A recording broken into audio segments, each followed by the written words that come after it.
My whole job is to really create a better brief for designers and copywriters. And a better brief comes from better information. But the brands I see that succeed here in Brighton, it's with people with passion, but a huge amount of hard work. A community doesn't make a successful product or brand or service. It takes a huge amount of commitment. And also, I think it takes all that hard work and a degree of serendipity as well. A story which has nothing to do with the produce. And of course, if you say to real McCoy now to people, they don't know the story of 19th century farming in America. Quite often, I think people think they can delegate their particular charisma, and that's a really hard thing to do. Hello and welcome. I'm your host, Sam Knowles. And joining us today is Bill Wallsgrove, the head of ideas and many other things at Brighton-based creative consultancy Brandad. Bill has more than 30 years' experience working in business strategy, brand creation, and communications development. He trained at the London College of Printing and cut his teeth at the legendary design agency Coley Porter Bell. Bill's worked in 3D design and packaging design, and he's the man responsible for the creation of the McCoy's brand of crisps. We will come back to that. Throughout his career, Bill has been keen to share the tools of his trade with succeeding generations, both through the work that he does and also academia and industry bodies. These include both the Design Council and the University of Brighton, where today he's an honorary lecturer in the School of Arts and Media. Through his wittily named consultancy, Brandad, Bill today brings his decades of experience to a wide range of businesses and third sector organisations, with a particular focus on startups in his adopted city of Brighton, the startup capital of Europe. But his expertise is just as relevant to centuries-old institutions too, and I'm certain we'll touch on his recent work for the Barbarians Rugby Football Club during our time together today. I sense that we are in for a bit of a roister-doister end of the pier show. And so, first off, Bill, welcome to Data Malarkey. Thank you so much, Sam, for inviting me. And I think, I know you like Brandad, but I think Malarkey is a great name. Well, listen, let's have a mutual appreciation society. Malarkey was named by my son. He said on a holiday a couple of years ago that the word malarkey was much underused, and there was plenty of malarkey in the data world. So that's where we got that. Now, listen, I trust that it's great to have you with us, and I trust that was a decent summary of who you are and what you do. Is there anything that you'd like to add, anything that I've got wrong? No, I think that, obviously, I have been working in brand creation for over 30 years. And Coley Porter Bell, my own company, Planet, which was then bought by Future Brand. And then I set up another company called Big Idea. Before then, I decided that, much as I love going to the Groucho Club and being in Soho, that I wanted to leave London agency life and my Mad Men lifestyle and come to Brighton. And it was a good decision, well-timed. But it's kind of, I do think that what I've been able to bring is a lot of that experience to, as you were saying, to young startup companies and SMEs. Very good. Now, listen, because I'm a data guy, I'll inevitably have some data questions for you. But before we focus on data, I want to, as usual, start with a question that's designed to get to the heart of what makes you, you. And it doesn't necessarily ask you to tell us about your work. So tell me, Bill, how do you spend your time? That's a really great question. Although I love my career, what I'm really passionate about is art and music. I think it's why I went to art college. And so I spend a lot of time. I've wasted a lot of money on vinyl records. I spend a lot of time going to gigs. I've just been in Barcelona, going to beautiful museums, looking at great architecture. It's kind of, I think to provide inspiration back for my clients, I have to replenish my source of inspiration. So, yeah, I'm kind of definitely a music and art buff. But I spend my time also doing a lot of research into the alcohol trade. Practical as well as philosophical. Yeah, and travel, as I've just said, I've just come back from Barcelona. Travel is a great inspiration. And also, I do think one of the nice things about coming down to Brighton, people are a great inspiration. One of the great things about coming down to Brighton is I've met a lot of really creative, independent souls. And so if you combine that kind of people, music, art, where do you get your inspiration from? That's kind of the things, that kind of fulfills me. And the thing that's really fulfilling me at the moment, as you mentioned, is I'm an honorary lecturer at the University of Brighton. I'm also a visiting lecturer at several other art colleges and universities. Is I get a great deal of fulfillment of giving some of my knowledge back. I do think that it's part of a responsibility is when you've got some experience and when you can help people on their journey. Because I know that there were certain tutors and teachers and professors who inspired me to take my decisions. And I think if I can do some of that, then it's really fulfilling. Perfect. Now, listen, we first met last year at the Brighton Summit, where I was interviewing a previous guest on Data Malarkey, the forensic scientist of her generation, Professor Angela Gallup, who keen-eared listeners may recall is also my sister. Now, Bill, when we first met, you said that my reveal of our family ties about 2/3 of the way through the interview, I think you said it was a bit like saying the butler did it at the start of the second act of The Mousetrap or something like that. Yeah. Tell me, I'm always keen to learn from experience too. Tell me why you said that. Well, it was it was quite a nice reveal. And I think, isn't it the policeman in The Mousetrap? Oh, no, I've given it away. But isn't it the sort of, it was just a nice surprise, but it's kind of, I don't know if I'd have timed it in the same way. I don't know. I think part of me, if it was me, would have said something about your family ties. I would have been fascinated right at the start about, what as siblings, what sort of kindred spirit you had, and why you'd chosen the courses, because you're both very, very bright people, but in different sort of areas. Well, that's it's a very, very good point. Yes, we won't be talking meta all about previous guests, but I just wanted to raise that. Now, listen, I know that you're really interested in the business of business. Maybe not unusually, or certainly not uniquely, but not all creative souls are interested in the business of business. Is it fair to say that when you're trying to understand how a business works, that you will pour through all kinds of data and information to get the understanding you need? Yeah. I realized very early on, even though I went to art college and I love the creative act of design, that because you're designing for brands, and obviously brands are the representation of businesses, the more you know about business and what drives them, because of course my creative service is only a small part of the things they're doing.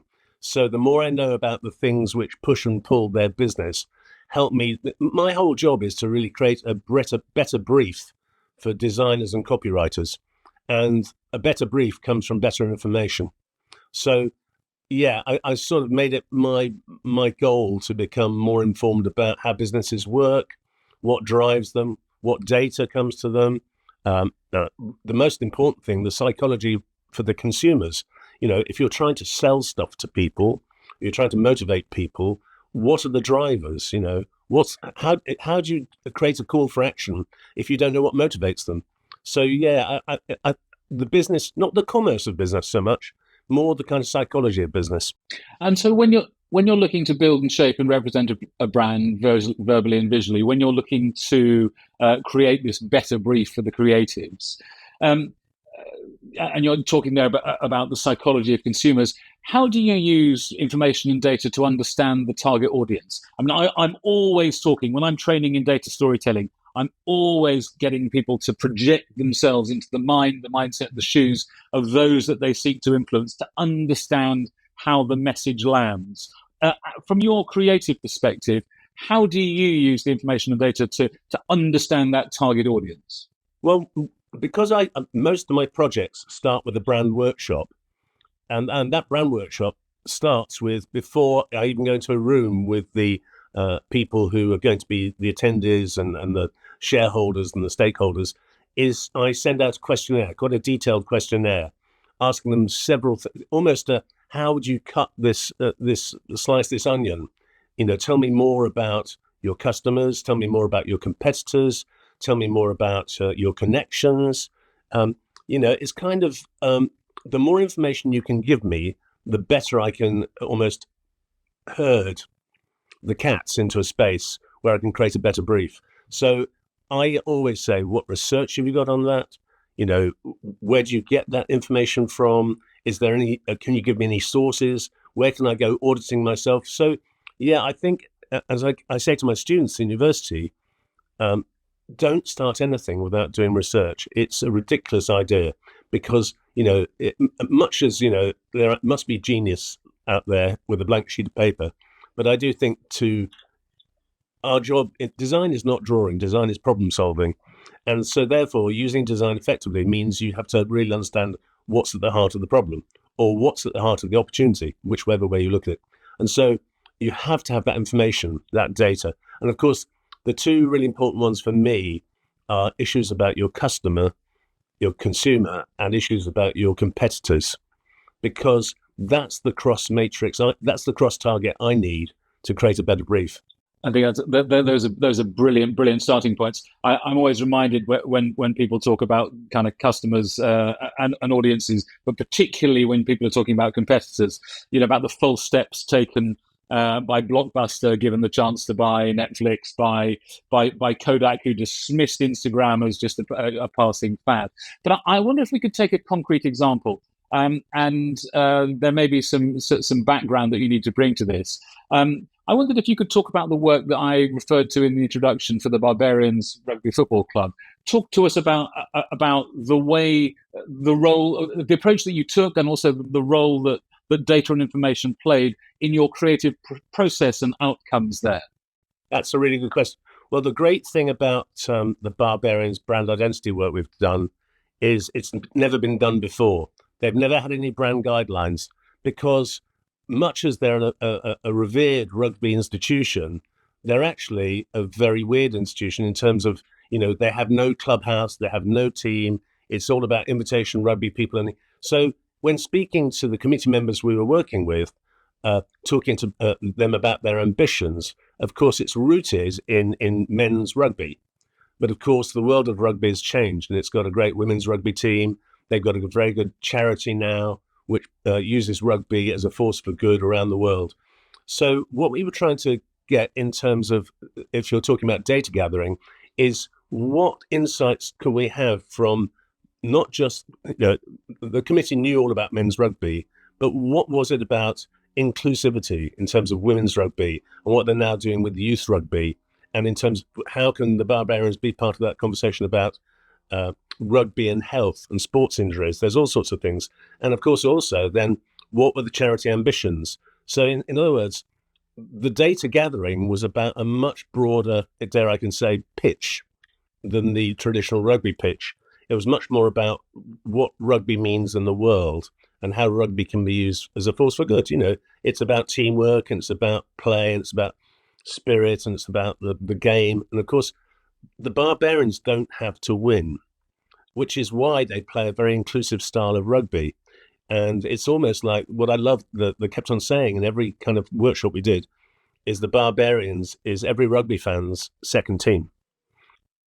And it was a sort of, and learning more, and I'm not a rugby fan, so it was a really weird thing. And I think sometimes being objective and not being thrown into the fold, I prefer the round ball, as you know, we've had lots of conversations about that. But my copywriter, Terry, is a huge rugby fan and watched the Barbarians play from South Africa. And I think it was quite nice from two perspectives, both the somebody who bought into the brand and somebody who really didn't know what the brand meant, that it kind of, sometimes I think is having a bit of a broad church view is quite good. But we needed to know about what they were trying to say for the future, because as you know, I focus on what we did to the Barbarians is we created a digital first brand. And that digital first brand is based on the woven monogram of a shirt that was designed 130 years ago.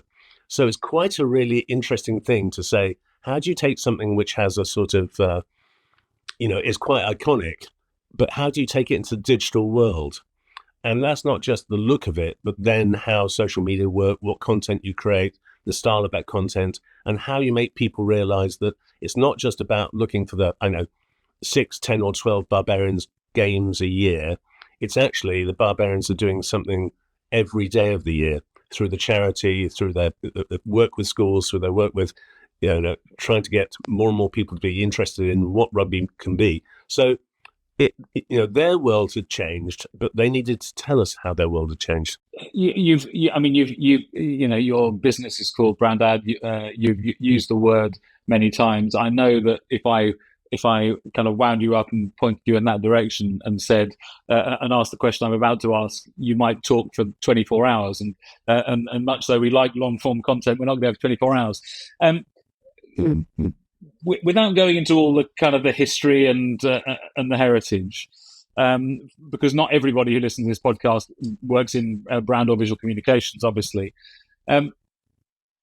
Can you just unpack the word, this keyword brand, a bit more about what it means to you, and then how it is used by businesses as a point of differentiation?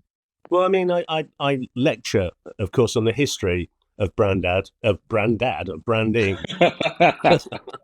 I've got a history myself, but I lecture on the history, but I also talk about the future.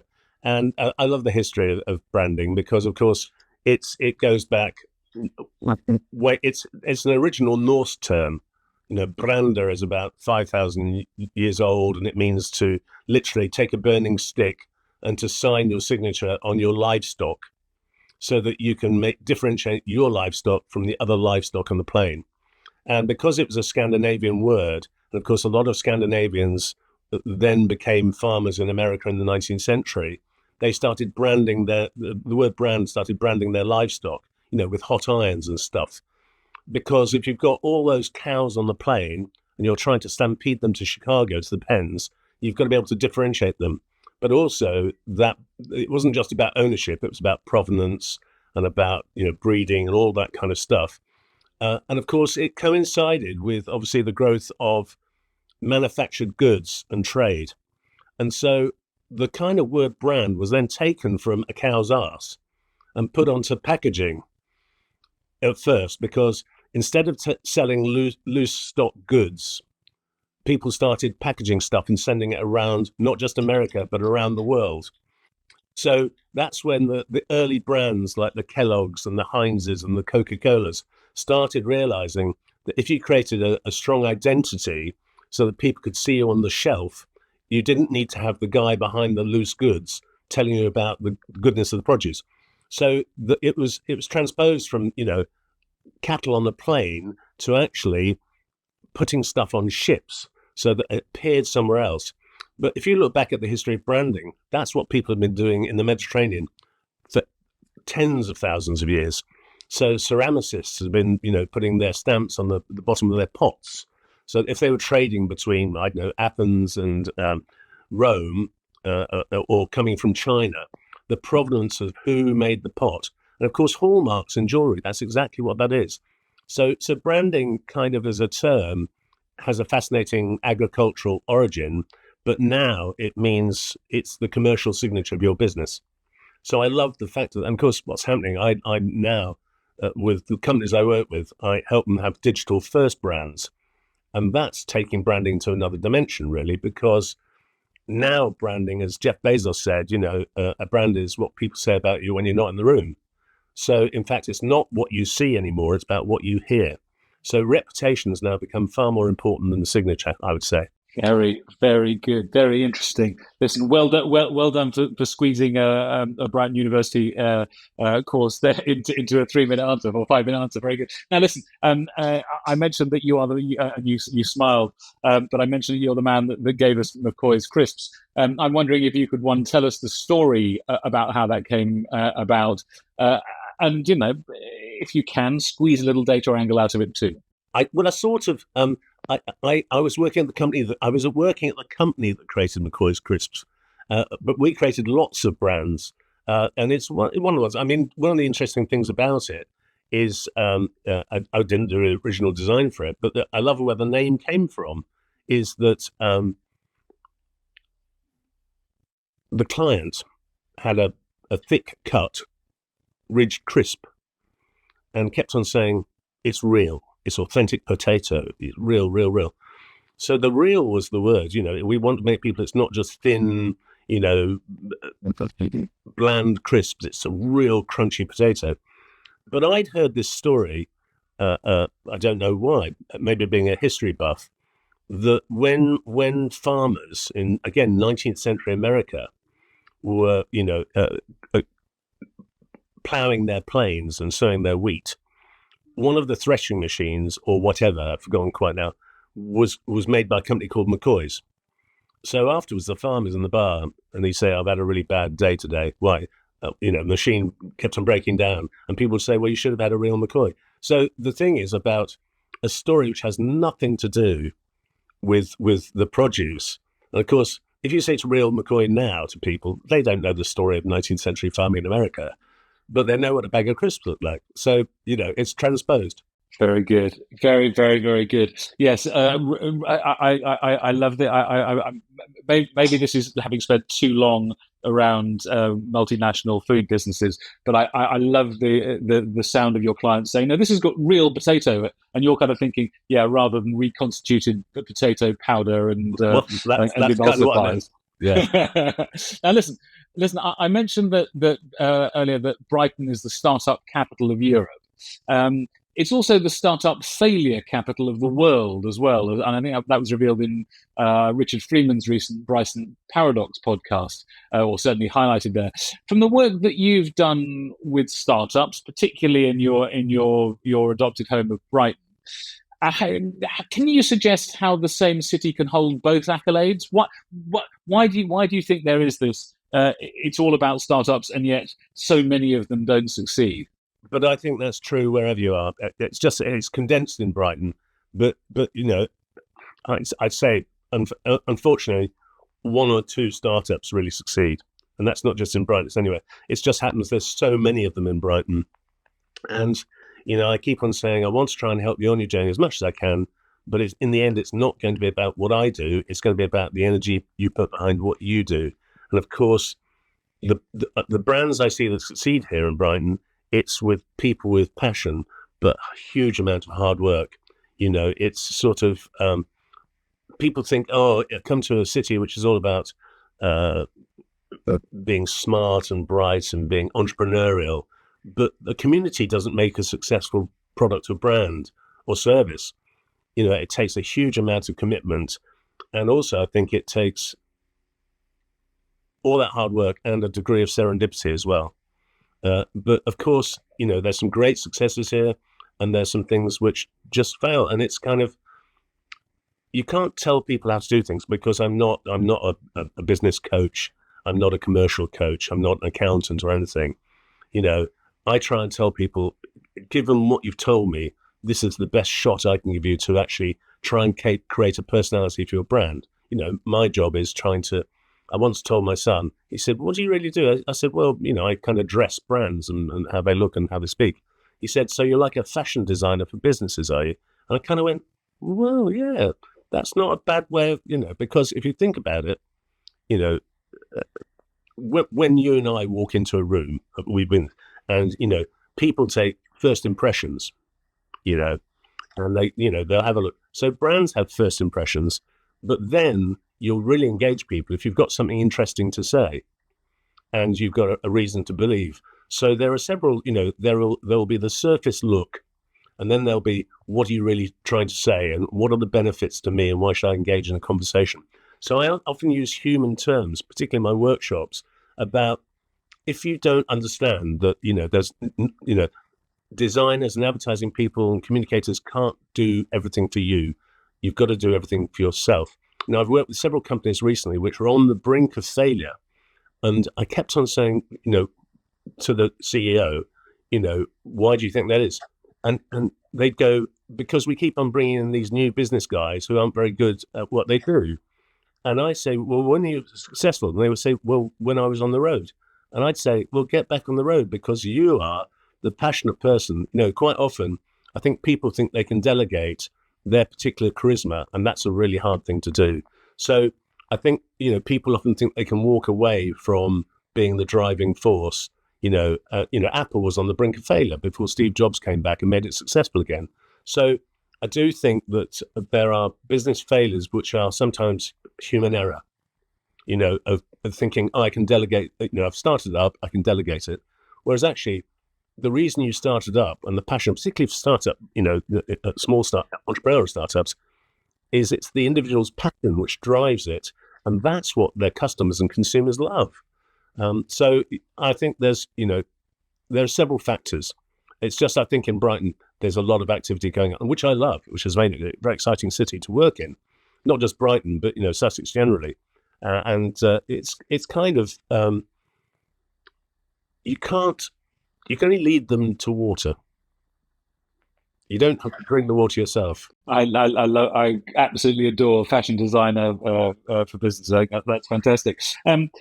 Now, listen, you mentioned your passion for the round ball, and I can out you.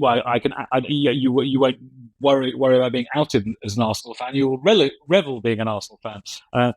I'm just glad that we're recording remotely, so I don't have to remind you that I'm a Fulham fan, and one of Fulham's rare victories last year unfortunately ensured that the petrodollar Death Star won the title yet again. When it comes to something as kind of human, visceral, and passionate as football in the modern game, obviously your club manager Mikel Arteta is kind of trained or learned a lot of his craft at the hands of Guardiola, one of the most successful managers ever. What's your feeling about the way that data and analytics people, I mean, particularly Brighton and Albion, for example, I mean, in terms of their transfer policy and their money-making machine governed by Tony Bloom and others, what's your view about this sort of joining together of the kind of a passionate narrative of football, but the analytics element that's coming in? Do you think it's making for a better, more exciting game, or do you think it's taking some of the passion out of it? Oh, well, I have to sit on the fence with this one, because I do understand that the minute you talk about to football fans about their clubs as being brands, they hate it. They hate to think that they're consumers. They think that, fans, it's about history. And I think that, clubs are having to tread a very fine line between trying to grow successful businesses, but still trying to keep some of that, dare I say, tribal interest. I do think I was impressed. I worked with football teams 20, 30 years ago that were run so badly. It was weird, and then I did some work with Arsenal, and they'd just taken on as managing director an ex-Coca-Cola executive, somebody who was using information. So I think that clubs have had to learn how to be businesses, particularly as they emerge to be global brands, but I think that, Arsenal's obviously one of the big clubs in the world. But I do think if you go down to lower divisions, I think more and more they're beginning to realise that you can't just run, and I kind of learnt this from Barbarians, you can't just run on passion and enthusiasm. You've also got to think about how you engage with people, not just on match day, but how you get them into merchandising, how you get them into social media, all the other things that you can do which are about the brand. And, I remember when they displayed the new Arsenal badge around the ground at Highbury, the huge boos that went around because, you're taking away our old canon, and now the canon is facing the wrong way. And I kind of sat in the crowd thinking, I've never heard 35, 40,000 people chanting about a logo. So, but they had to do it because for all sorts of legal reasons, they couldn't keep the old badge. And also for all sorts of digital first reasons, in terms of having something which worked on TV, worked on the internet, worked on social media, they had to create a new mark. So, but trying to explain that to people, say it's all about the football, and of course it's not all about the football. I don't know if that's answered your question very well, but I think brands have fans. You see people walking around in Nike, walking around in Adidas, walking around Reebok. Those are huge fans. I've just been in Barcelona, and the amount of people wearing Barcelona shirts and Spotify shirts, because Spotify now sponsors Barcelona. It's kind of, brands do have fans, but football fans are, very passionate about their brands for life, which is unusual. I want to you answer my question very eloquently. I think you were saying that there's a role for data in helping to brands to evolve for a modern age. Maybe that's my ears. But there were two things. One about the Arsenal canon, and I don't think this got quite enough publicity. Dear old Harry Kane, who the tormentor of Premier League defenders, 1-0 with Tottenham, which makes you smile clearly, and me as a Fulham fan too, goes to the Bundesliga to join joined Bayern Munich, who've won 11 successive trophies, doesn't win the Euros, but does get the Golden Boot and is awarded with a trophy that is a cannon, very much like the Arsenal one. So that was glorious. The other thing, when you talk about brand loyalty, in the Brighton Sussex community, this guy called Jody Rainsford wrote a book called How to Start a Cult. But one of the reasons he knows about starting cults for marketing purposes is that he created and still presents a podcast called the Bad Boy Running Club, and he realized that they were onto something with a cult when they were going to runners' events and seeing tattoos of the logo of their podcast on fans. So no, I'm completely with you there. Now, I'm very keen to and you've exemplified this in many of your answers with us today. But narratives and numbers, stories and statistics, for many people, those are uncomfortable bedfellows. I was at an event run recently by an agency called Walnut Unlimited in London. They have an annual event called Brainy Bar, where they bring together neuroscientists and behavioral economists and show how they can be properly used in marketing. At the center point of that, there was a debate, or there was a discussion between the chief strategy officer, Mr. Data, and the creative director. It wasn't called the Rumble in the Jungle. It was called the Altercation in the Presentation. It was going to bring these two things together. And of course, what they demonstrated, rather than it being one thing or the other, that it was one via another. It's not nature or nurture, it's nature via nurture. How do you, in the work that you do, how do you ensure that analytics and storytelling amplify one another rather than cancel each other out?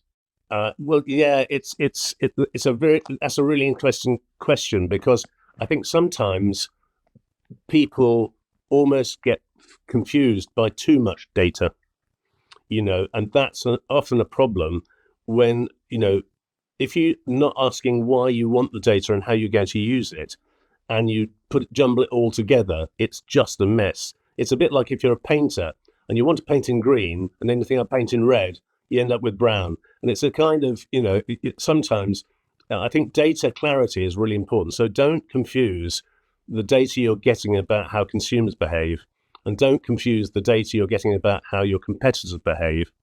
And also, don't confuse the data about changes in culture as well. I work with Studio Blup in London, and they are very, very smart company. And they talk a lot about, being tapped into culture. They use that as their kind of, it's not, we've got obviously our head in the clouds, but our feet on the ground in terms of we know what's happening with culture. So we're delivering against culture. Whereas a lot of their competitors are saying, oh, we have create better consumer. So I think that I'd say that, going back, I didn't answer your question with Arsenal. My point about bringing in a commercial director from a consumer brand was a commercial director who obviously knew how data was used in marketing. In other words, trying to teach people who've never used it before without having experience must be really tough. So I think that whole kind of obfuscation of people not realizing why they're gathering data and then how to apply it smartly is the really interesting thing. And so that's why, for me, when I'm first working with companies, what research have you got? How's it validated? Where have you got it from? So important, because otherwise we just make assumptions. I think I often encourage. You're quite right about too much data, and there's far too much. I sometimes people ask me before I kind of get to this point, they'll say, "Oh, you sound like you're anti-data." Absolutely not. It's about humanity and empathy and respecting the data tolerance of the audience. But I often get people to encourage I encourage people to embrace their inner Simon Sinek and start with why. Why am I using this data? Why on earth is this going to be helpful to us? Absolutely. That's, my first four questions are why, how, who, and what. And each of those will have some data answers. And their points, if you can't answer those, I'm a big Simon Sinek fan. I hated things like the old Unilever key and, there were all sorts of previous proposition bits and pieces which made no sense. And Simon Sinek went right to the heart of the issue. And then, of course, the lovely thing about then is that I then, once I've done the who, how, why, what, etc., I then want to look at those things through four different lenses. And those lenses really are about kind of, all of those questions then, so the lens of how that relates to your customers, how it relates to your company and your employees, how it relates to your competitors, and also what connections does that have in terms of other partners you may have in the commercial world. So, because I often say that I've worked with companies where you're doing an identity for them. They go, oh, it's all about motivating our potential customers. You say, no, you've got to motivate your employees first. You've got to motivate your investors and stakeholders and people who are going to be the people who are going to be your advocates. So, branding has to be, if you had an iceberg, the customers are above the water, but there's a lot of stuff underneath which you've really got to get right too. Great metaphor. Now, listen, everyone's talking about AI, probably for fear of missing out. But I know you regularly make use of different AI tools as part of the creative development process, which I think is brilliant. This kind of human intelligence, artificial intelligence overlap. Can you explain kind of when and how and what tools in particular you use? Yeah, well, I mean, I'm more interested in the visual side of AI. I've got partners, copywriters who use things like ChatGPT, and of course, I say to my students that, if you don't understand how a new technology works, you've got to research with it. AI is not going to steal your job. People who use AI are going to steal your job. So in other words, and I've always been an early adopter of technology. So what I tend to do is, as soon as I learned about this program called Midjourney, it was a rabbit hole I went down. But of course, I started using it in presentations and starting telling clients that instead of spending hours on research, on the internet and grabbing screen grabs and all that kind of stuff, I can create a mood board in 30 seconds. So I get the mood board out of the way, and then you can pay me for the thing that you really want, which is the design. So in other words, if I can make the research process much more effective, and I know I've got copywriter friends who do exactly the same with copy. I know that Terry Inside Stories, and I've got other friends who are using AI to make their job more focused and more effective. And, I was showing a client in Barcelona about how to use AI. And I just said, look, I'll create, give me a brief over dinner. I'll come back tomorrow and I'll show you what I've done in about 90 seconds for that brief. And this was a new project, an architecture project. They couldn't believe it. And they've just said, why is nobody telling us about this? So I think the thing is you'll get early adopters. And I think I've always been, I was the first person to introduce an Apple Mac into Coley Porter Bell. Before that, it was all felt pens and Letraset, So I've always been very enthusiastic about technology, because that whole joke we've had before about, photography didn't kill fine art and synthesizers didn't kill music. They're all machines and software and tools, which wasn't created to make things worse. It's to create things more effective. And so I think people are scared by it. But, when you say to people, but you've been using AI on your phone for years, what do you think predictive text is? It's within everything that we do, and it's going to be part of everything.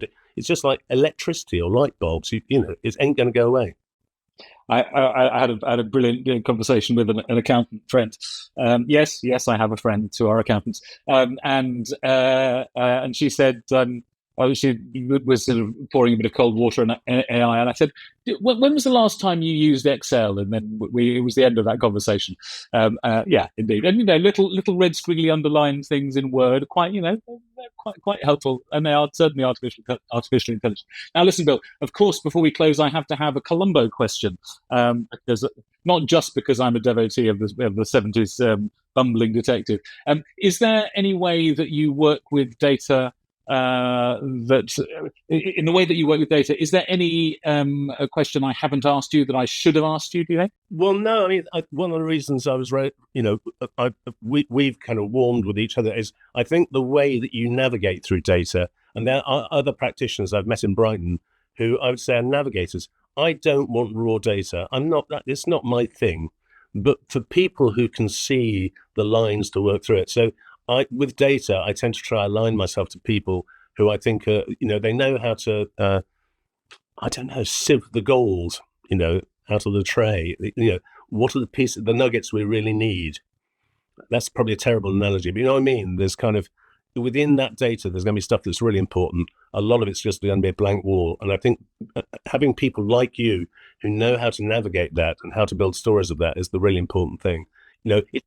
It's not my job. Yeah, I completely get that, but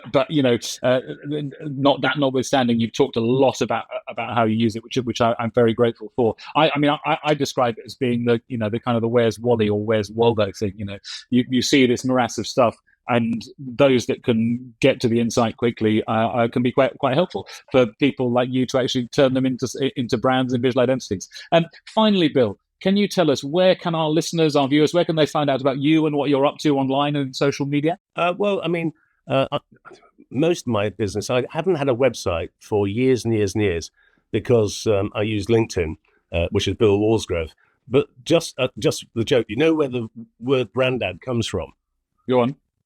So I was teaching young entrepreneurs about branding at Plus X Innovation Hub and helped some of them on their way. And a few of them in the cafe one day said, "Oi, Bill, come over here. We've got a name for you." And I went, "Is it like George or Leonardo or something?" They went, "No, Brandad." And I didn't know whether to laugh or be insulted. So I was both. And then I went to the car park and I went, brandad.co.uk. It can't be available. 15 quid. Bang. And so weirdly, in business in London, I'm known as Bill Wallsgrove. But a lot of people in Brighton know me as Brandad, and I go to a lot of kind of events. I talk at events, and the lovely thing about it, I couldn't have been Brandad at 21. So if you go to brandad.co.uk, it'll force you to go to LinkedIn anyway. I often thought that why should I repeat all the information about me, which is readily available? But I quite like now having a website and having a very good website company. I met a company called One Page Websites who convinced me they could create a good persona for a brand. I thought, I'll give it a go. And to be fair, it's the launching of my own website under a name which has been created for me by other people, I find very funny. So Marissa, my partner, often we're walking in Brighton and down the street, and somebody goes, "Oi, Brandad, how are you?" And she kind of goes, "Please tell me you're not known as that." I said, "In Brighton, and I am." Thank you, Bill, so much for your time. You fashion designer for business. I think if there were only more people with your approach to using data smarter, there'd be less malarkey in the world of visual communication and rather more data-driven common sense. Bill Wallsgrove, thank you so much for joining us today. Thank you, Sam, and keep on supporting Fulham. They're a great team. Everybody's second team, right? Yeah. But it's my favourite away game. I think it's just that location is just, that walk through the park, by the river. And the fantastic newsstand. It's a great ground. And obviously I've seen lots of Arsenal victories there, so I love it. Yeah, a Fulham victory there is an extremely rare event. Bill, thank you so much. Cheers, mate. Thanks so much for listening to Data Malarkey. To find out what kind of data storyteller you are, why not take our data storytelling scorecard? It takes just 2 minutes to complete and will give you a personalized report right away. Visit data-storytelling.scoreapp.com or follow the link in the show notes.